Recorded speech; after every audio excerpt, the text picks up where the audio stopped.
अस्सलाम वालेकुम, home recipes में वेलकम।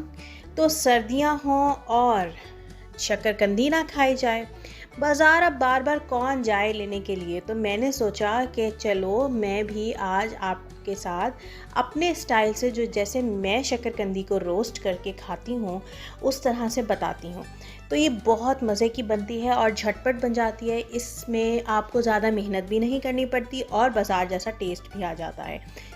तो चलें, रेसिपी स्टार्ट करने से पहले मेरे चैनल होम रेसिपीज़ को सब्सक्राइब करें, लाइक शेयर और कमेंट भी ज़रूर करें और बेल आइकन को दबाना मत भूलिएगा, क्योंकि इससे हर न्यू आने वाली वीडियो की नोटिफिकेशन आप तक बआसानी पहुंच सकेगी।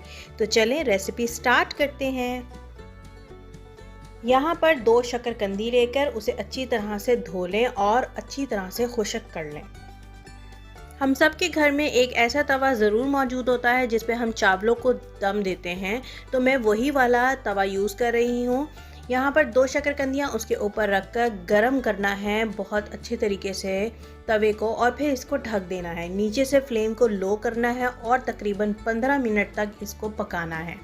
15 मिनट के बाद जब आप इसको खोल कर देखेंगे तो दूसरी साइड आपने चेंज कर देनी है। चेंज करने के बाद इसको फिर से 15 मिनट पकाना है।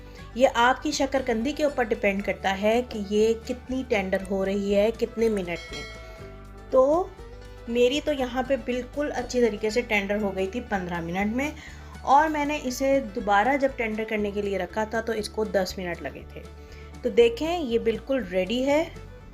तो देखा आपने कितनी आसानी और झटपट से बग़ैर किसी मेहनत के स्वीट पोटैटोज़ यानी शक्करकंदी रोस्ट हो जाते हैं। किसी भी अवन की या किसी भी पानी में इसको भिगो कर पकाने की ज़रूरत नहीं है।